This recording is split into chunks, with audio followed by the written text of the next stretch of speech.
우리 찬양대도 우리 내려가셔서 함께 말씀 받으시면 좋겠습니다. 박수를 치려고 몇 분이 그러셨는데 칠 거면 우리 화끈하게 한번 치죠. 우리 하나님 앞에 영광의 박수 한번 돌렸으면 좋겠습니다.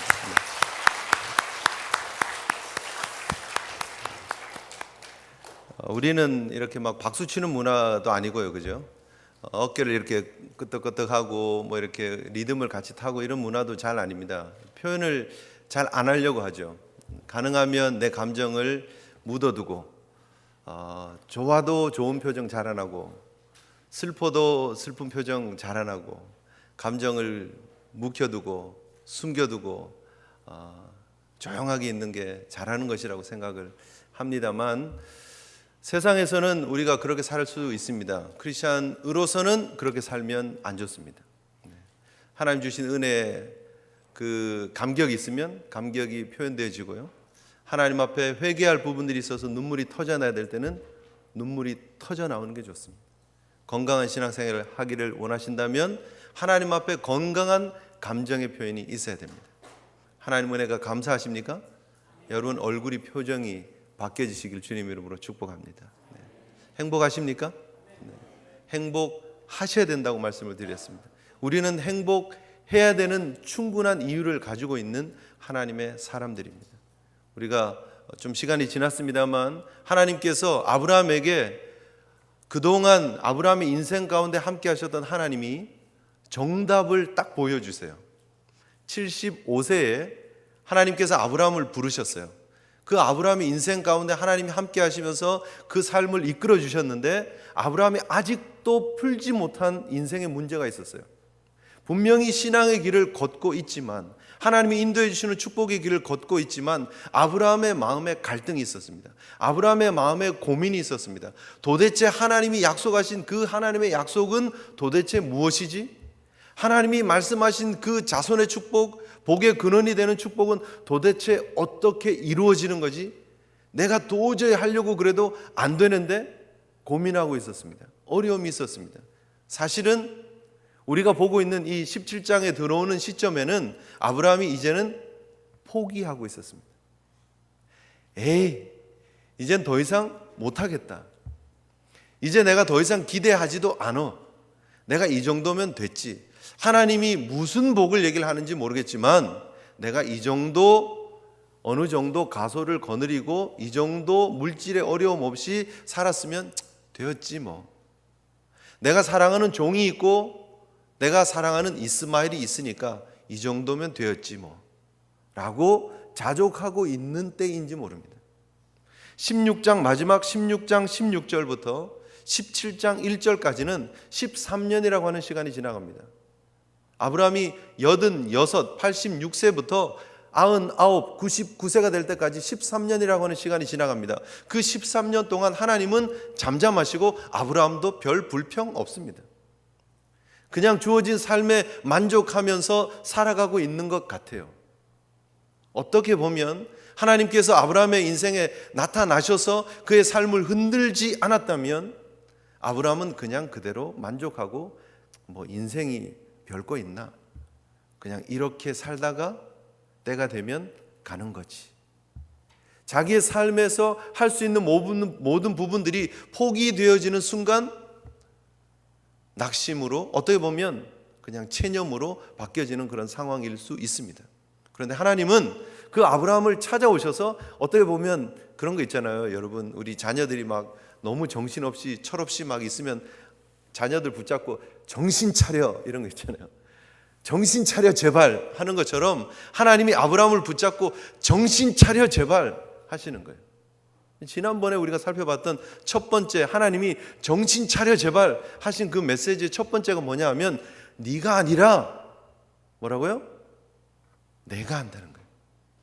아브라함, 네가 이루는 것이 아니라 내가 하는 거야. 너의 인생의 주인은 네가 아니고 바로 나야 라고 얘기를 하시는 거예요. 그래서 하나님께서 나타나셔서 99세 아브라함에게 나타나셔서 내가 전능한 하나님이야, 네가 하는 게 아니야 라고 얘기를 하는 것입니다. 성도로서 우리가 행복한 이유가 어디 있습니까? 하나님이 우리의 인생을 책임지시기 때문에 우리는 행복한 인생인 줄 믿습니다. 성도가 행복한 이유가 거기 있는데, 하나님이 우리의 뒷배가 되시겠다고, 하나님이 우리의 인생을 책임지시겠다고, 하나님이 우리의 인생의 A부터 우리 표현으로요 Z까지, 그죠? 처음부터 끝까지 알파와 오메가가 되신 하나님이 다 책임지시겠다고 하시는데, 우리가 그 모든 무거운 짐을 다 짊어지고 걸어가려고 그러는 거예요. 그러니까 힘든 거예요. 그러니까 어려운 거예요. 우리가 모든 걱정을 우리가 알아서 다 해요. 하나님이 하실 것까지 우리가 다 해요. 하나님 앞에 내가 체면이 있죠, 어떻게 다 맡겨, 뭐 이런 생각을 하고 있는지 모르겠지만, 우리가 다 알아서 그 책임까지 다 하려고 그래요. 우리가 고민까지 다 하려고 그래요. 우리가 문제를 다 해결하려고 그래요. 그래서 항상 한숨 짓는 거예요. 항상 마음이 부담되고 항상 마음이 무거운 거예요. 내일 일에 대한 염려가 있는 거예요. 모든 것이 완벽하고, 내가 앞으로 5년 후 10년 후의 모든 계획이 완벽하고, 거기에 대한 모든 재정적인 준비가 다 끝나 있으면 모를까, 그렇지 않으면 다 염려하고 있는 거예요. 하나님이 우리에게 주시는 약속이 무엇이냐면, 그런 거 보지 말라는 거예요. 나를 보라는 거예요.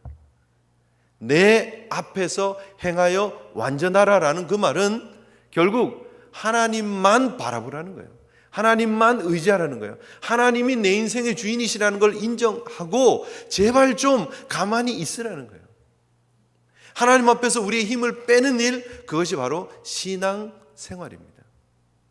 여러분, 우리가 예수 믿는 믿음의 길에 있어서 제일 중요한 것이 무엇이냐면, 내 생각, 내 계획, 내 중심의 삶이 바뀌어서 하나님 중심, 하나님 계획, 하나님의 비전으로 바뀌는 거예요. 겉으로 드러나는 건 똑같을 수 있습니다. 공부하는 학생이 열심히 공부해야 되죠.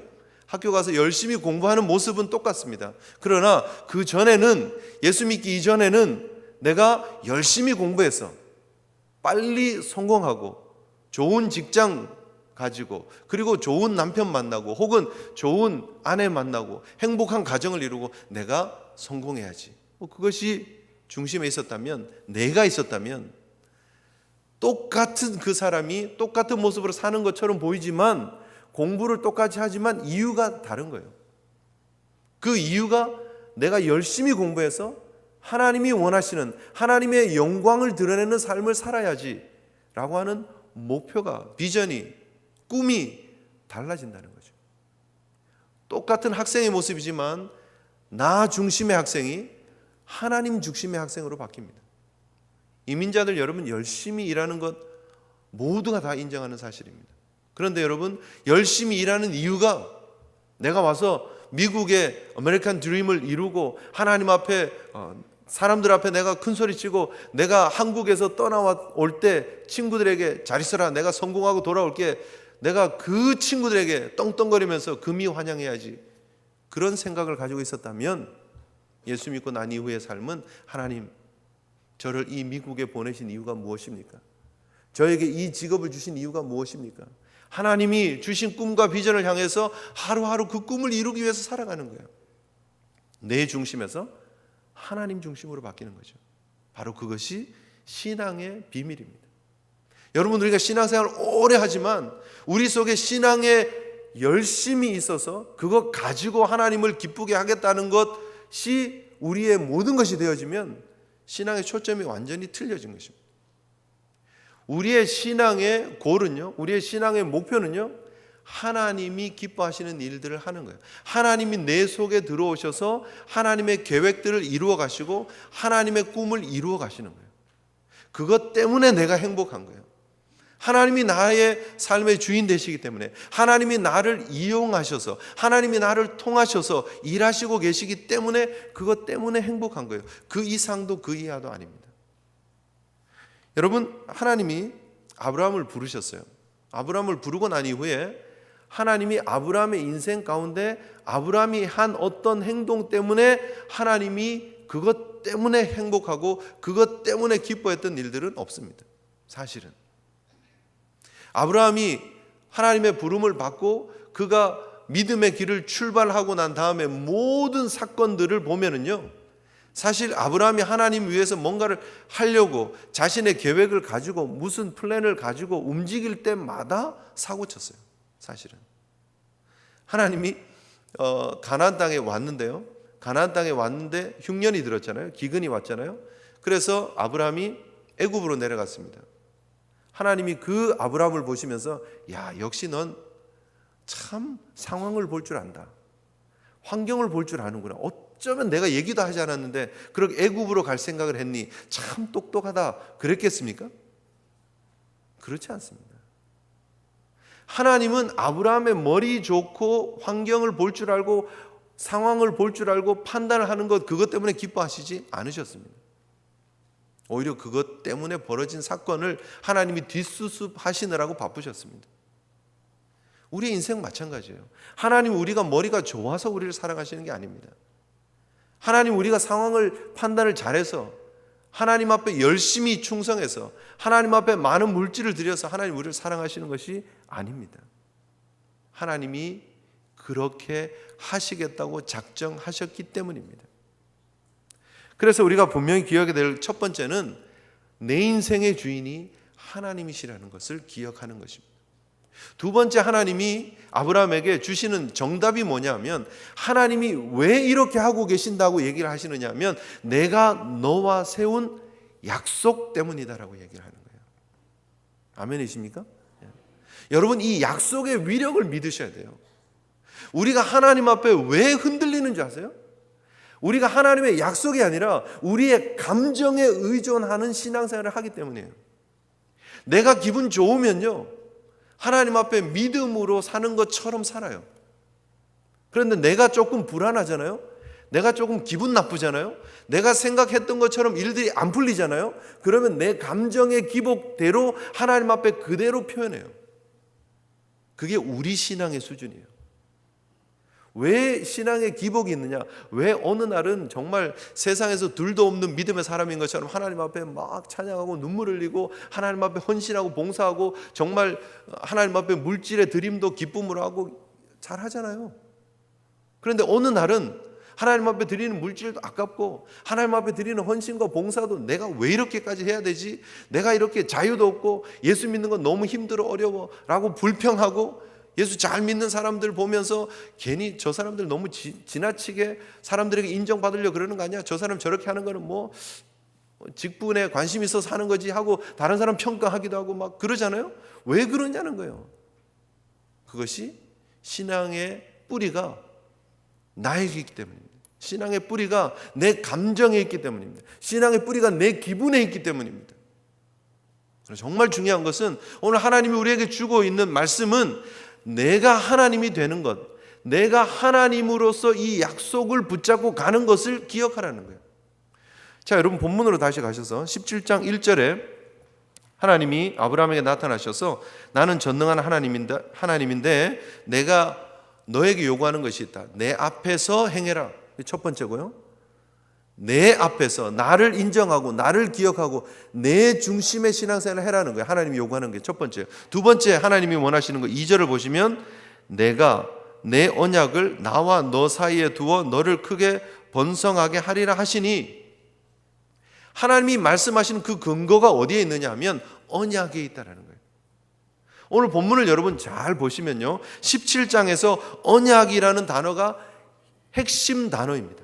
처음부터 끝까지 언약이에요. 그것도 어떤 언약입니까? 영원한 언약이에요. 그리고 어떤 언약이라고요? 내 언약이라고 얘기를 합니다. 내가 나와 너 사이에 세운 내 언약 때문에 하나님의 신실하심을 이루어 가시겠다는 거예요. 하나님이 아브라함에게 주시는 복의 근원이 되는 축복, 하나님이 여러 민족의 아버지가 되게 하는 축복, 여러 그 자손의 축복, 뭐 이런 그런 땅의 축복, 이런 축복들이 하나님의 이름을 걸고 하나님의 약속을 걸고 주시는 약속이라는 거예요. 그리고 그 일을 반드시 하나님이 성취하실 것이라고 하나님이 약속을 주고 계시는 것입니다. 우리가 신앙생활 하면서요, 여러분 우리가 기억해야 될 것이 그것입니다. 하나님이 우리를 언약의 대상으로 삼으시고 하나님이 그 언약 속으로 들어오셔서 우리와의 약속을 세워주셨다는 거예요. 하나님이 우리를 향한 그 신실한 사랑, 그 신실한 은혜의 약속을 지금도 잊지 않고 계신다는 사실을 우리가 기억해야 됩니다. 그런데 문제는 아브라함은 하나님이 주신 그 약속이 약속인지도 몰랐어요. 그래서 여러분 12장으로 다시 한번 가서 보세요. 아브라함을 처음 오셔서 부르셨을 때로 가서 한번 보시죠. 12장 한번 보십시오.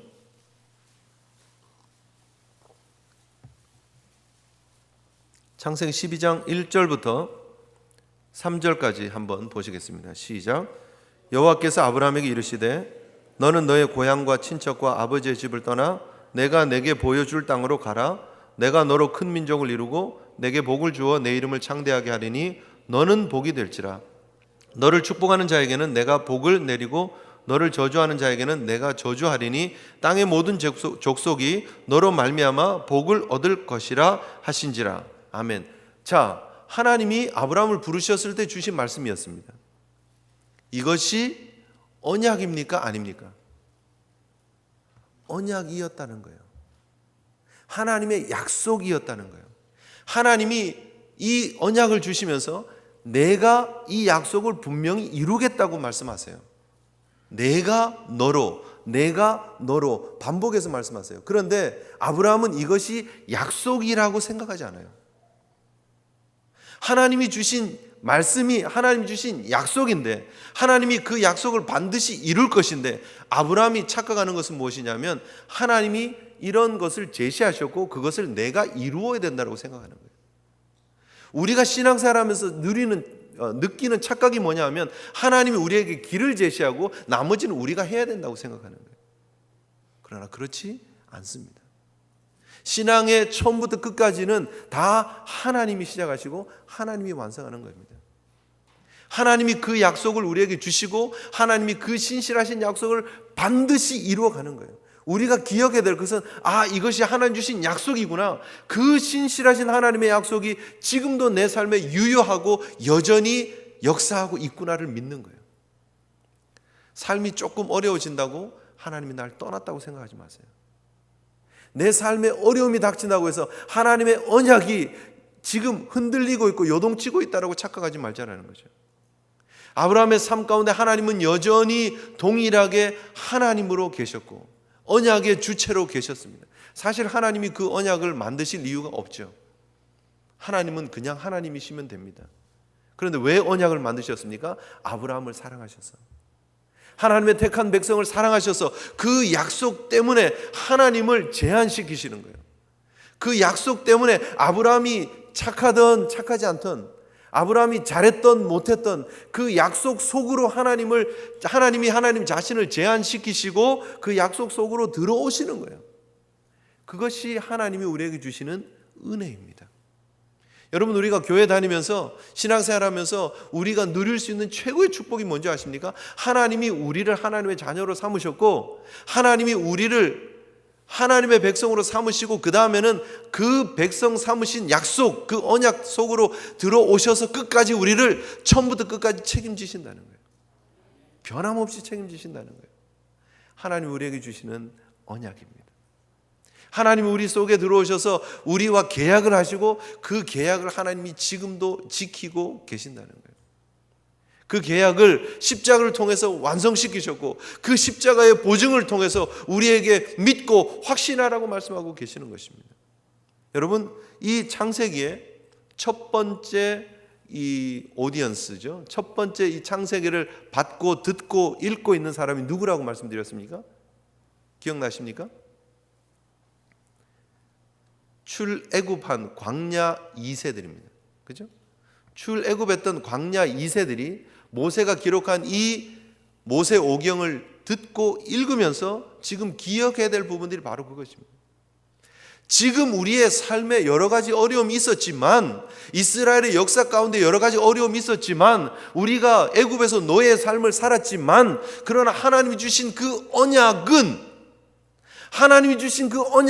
아브라함에게 유효했고 아브라함과 그 아브라함의 모든 후손에게 유효한 약속이고, 우리가 지금 약속의 땅 가나안에 들어갈 때 기억해야 될 게 뭐라고요?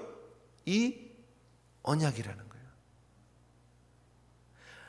하나님이 모세를 통해서 지금 광야 2세들에게 주고 싶은, 하나님이 지금 정신 차려 하고 있는 그 핵심의 내용이 무엇이냐면, 내가 너와 너의 후손에게 세운 그 언약을 잊지 않고 기억하고 있다라는 거예요. 너희도 기억해라는 거예요. 광야 2세들이 흔들리지 않고 믿음의 길을 걸어갈 수 있는 유일한 길은 무엇이냐? 하나님 주신 그 언약을 붙잡는 거예요. 지금 2013년을 살아가고 있는 현대의 크리스찬들이 흔들림 없는 믿음의 삶을 살아갈 수 있는 비결이 어디에 있느냐? 하나님 주신 언약을 분명히 붙잡는 거예요. 세상에 나가서 우리가 왜 이렇게 흔들립니까? 세상에 왜 자꾸 곁눈질합니까? 세상 사람들이 왜 이렇게 부럽습니까? 하나님 주신 약속을 무시하거나 잊어먹거나 혹은 그 언약이 이루어지지 않을 것이라고 의심하기 때문입니다. 다시 한번 이 아침에 하나님께서 우리를 향해서, 우리의 가슴을 향해서 우리를 흔들어 깨우시면서 던지는 도전입니다. 내 언약은 지금도 유효하다라는 거예요.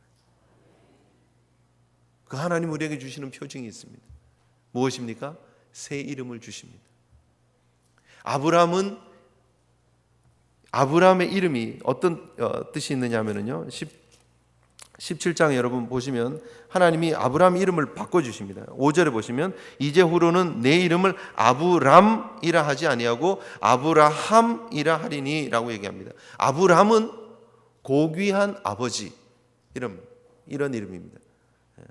영광의 아버지, 빛나는 아버지, 고귀한 아버지, 그런 말입니다. 그런데 아브라함은 열국의 아버지라는 거예요.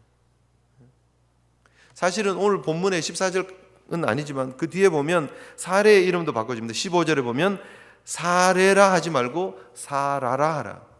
사레는 나의 공주 뭐 이런 뜻입니다. 공주처럼 이렇게 귀한, 아브라함도 귀한 사람, 사레도 귀한 사람입니다. 그런데 아브라함 열국의 아버지, 사라 열국의 어머니로 이름을 바꿔주십니다. 하나님이 주시는 약속의 표징이에요. 여러분, 우리도 이름이 바뀐 사람인 줄 여러분 아십니까?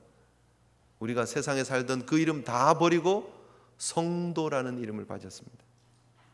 예수의 사람이라는 이름을 받았습니다. 크리스찬이라는 이름을 받았습니다. 우리 속에 하나님이 주신 그 언약의 표징이 무엇입니까? 새 이름을 우리에게 주셨다는 거예요.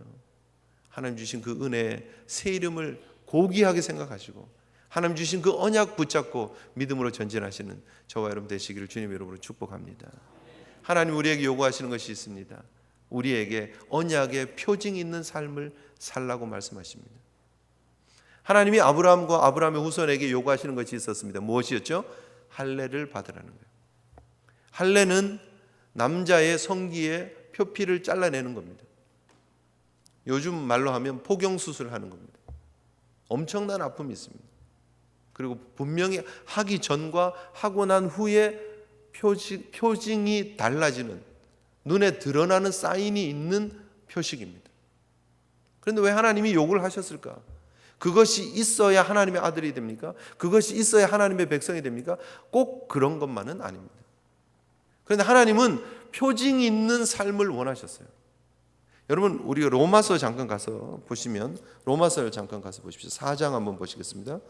로마서 4장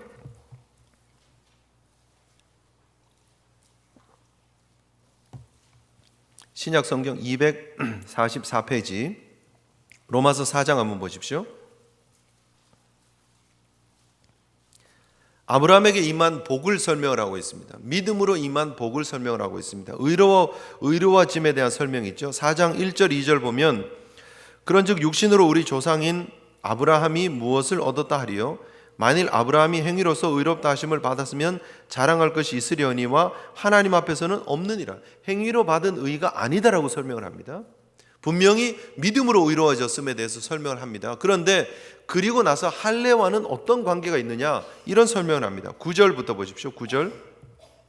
그런즉 이 복이, 이 은혜가 할례자에게냐 혹은 무할례자에게도냐, 무릇 우리가 말하기를 아브라함에게는 그 믿음이 의로 여겨졌다 하노라. 그런즉 그것이 어떻게 여겨졌느냐?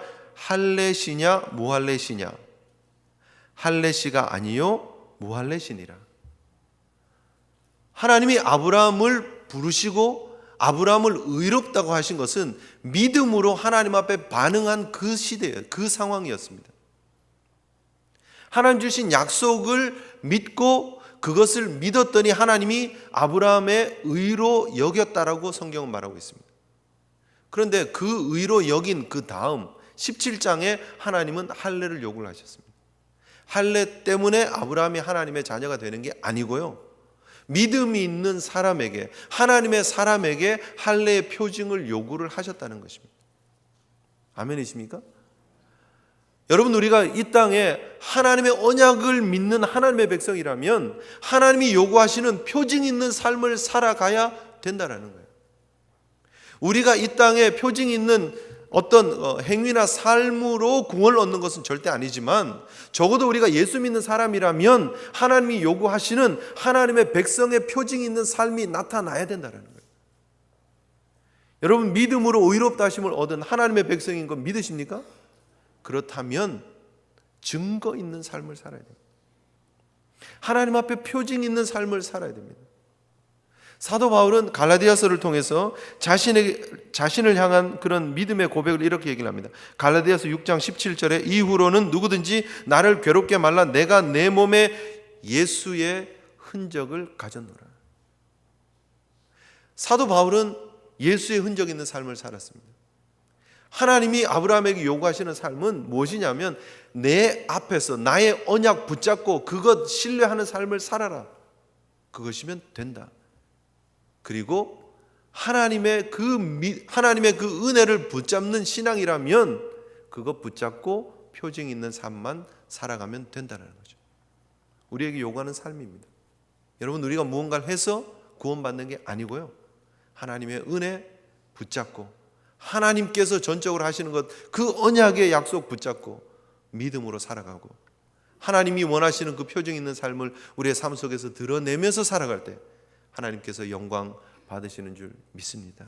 오늘 이 아침에 다시 한번 여러분 기억했으면 좋겠습니다.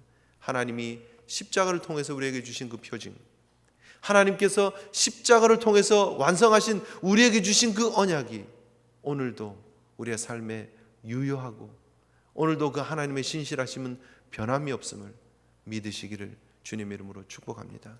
삶이 어렵습니까? 아픔이 있으십니까? 우리 자녀들이 여러 가지 힘들고 어려운 상황 속에 있습니까? 내 삶에 여러 가지 어려움이 있지만 하나님은 여전히 우리의 하나님 되시고, 하나님께서 우리와 세우신 그 언약은 지금도 유효하다는 사실을 여러분 기억하시고 하나님께 나아가 엎드릴 수 있는 저와 여러분 되었으면 좋겠습니다. 우리 한번 찬양 한번 불렀으면 좋겠습니다. 하나님 한 번도 나를 실망시키신 적 없으시고, 우리 함께 이 찬양을 우리 부르면서요, 하나님 앞에 우리 자신을 한번 돌아봤으면 좋겠습니다.